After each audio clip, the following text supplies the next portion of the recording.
With the machine on, inside the coin door, the innermost button will cycle through a diagnostic utility.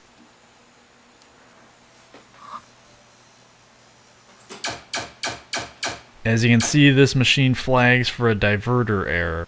You can even hear the diverter clicking at the top of the playfield, as this controls the ramp lanes.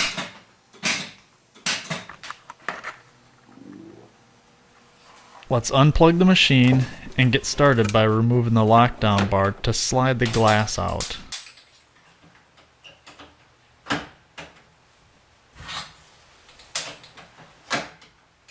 I switched to gloves as not to mark up the glass underside.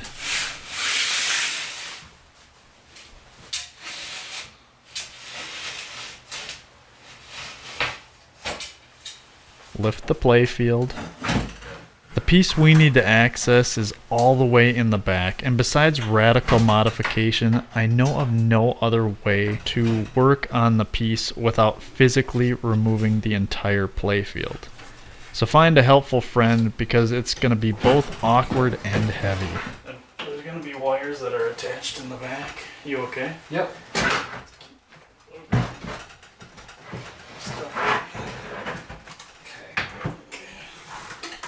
How are we doing with the wires on there? Good. Oh yeah. I like that, because we need to get at this part. From here, the job becomes really quite simple. Use a 1/4 inch socket to remove the screws holding down the rear housing. Carefully remove the snap ring, spring, and washer before detaching the flat cam.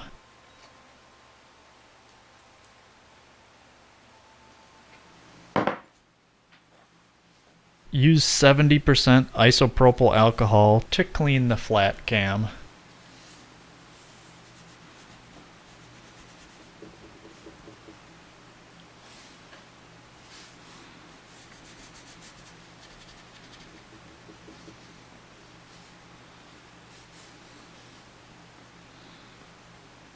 And don't forget to clean the inner ring.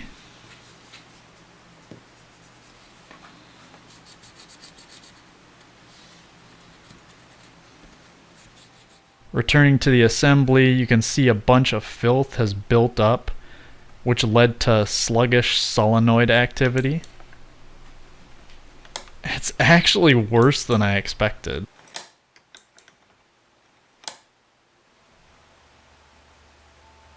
If yours looks similar, it may take a couple passes with the isopropyl alcohol to clean the pistons inside and out, so take your time.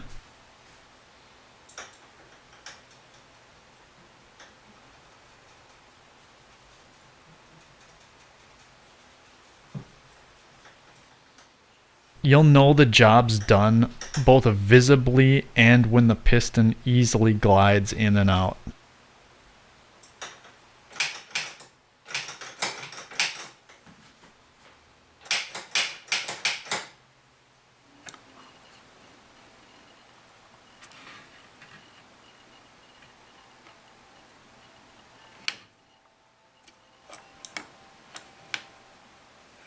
As a finishing touch, you may use a little silicone spray on the newly cleaned areas and swab them dry.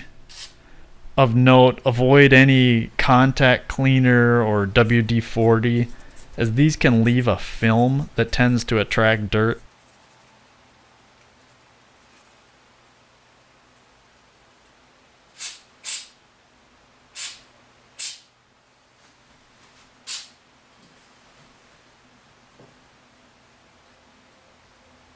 If you appreciate this video and would like to see more like it, feel free to subscribe.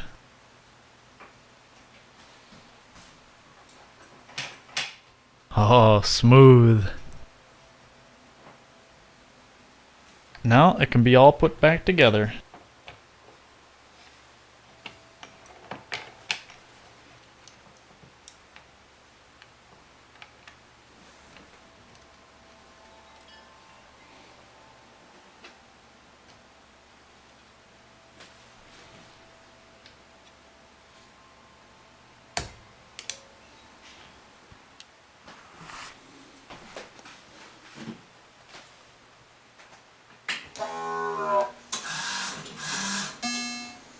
No more clicks and the diagnostic no longer flags. Hey, thanks for watching.